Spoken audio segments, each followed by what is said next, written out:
আমাদের কাছে অন্তত 13 থেকে 14 জন নেতার নাম দিতে পারবো। আপনারা তদানীন্তন মুক্তিযুদ্ধের সময় যারা অখণ্ড পাকিস্তানের পক্ষে ছিলেন, স্বাধীনতার বিরোধিতা করেছিলেন, সেই সমস্ত লোকদেরকে এই দেশের প্রেসিডেন্ট বানানো হয়েছে, প্রধানমন্ত্রী বানানো হয়েছে, মন্ত্রী বানানো হয়েছে, এমপি বানানো হয়েছে।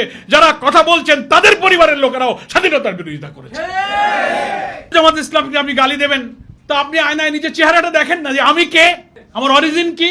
ফ্যাসিবাদ বিরোধী সংগ্রামের সকল রাজনৈতিক দলের কাছে আমার আকুল আবেদন থাকবে, আসুন নিজেদের এই বিভেদ বিতর্ক টানা দরকার নাই। আপনি যখন দাঁড়িয়ে এই পুরানো ইস্যু নিয়ে কথা বলবেন জামাত ইসলামের বিরুদ্ধে, আয়নায় দাঁড়িয়ে আপনি আপনার রাজনৈতিক ইতিহাসটা একটু দেখবেন। আপনার মুরব্বীরা কি বলে গেছেন, যতদিন আমি আপনার সঙ্গে থাকি তখন আমি আপনার সঙ্গী, যেই থাকি না সেই জঙ্গি।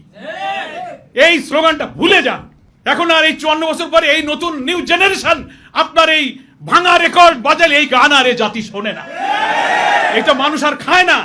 দিল্লি একটা ঢোলের বাড়ি দেয় আর এই দেশের নাচুনি বুড়িরা নেচে তখন ওই সব পুরনো কাসুন্দি টানে।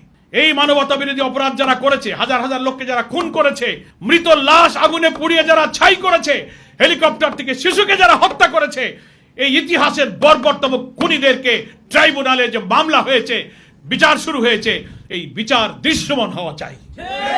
যারা এই সংখ্যালঘুদের কার্ড, 71-এর কার্ড নিয়ে বাংলাদেশের রাজনীতির চেতনা নিয়ে খেলতে চেয়েছেন, শেখ হাসিনাকেও কিন্তু বিদায় নিতে হয়েছে। যারা এই কার্ড নিয়ে জামাত ইসলামকে নিয়ে আগুন নিয়ে যারা খেলবেন, তাদেরকে নির্মমভাবে কিন্তু বিদায় নিতে হবে, মনে রাখবেন।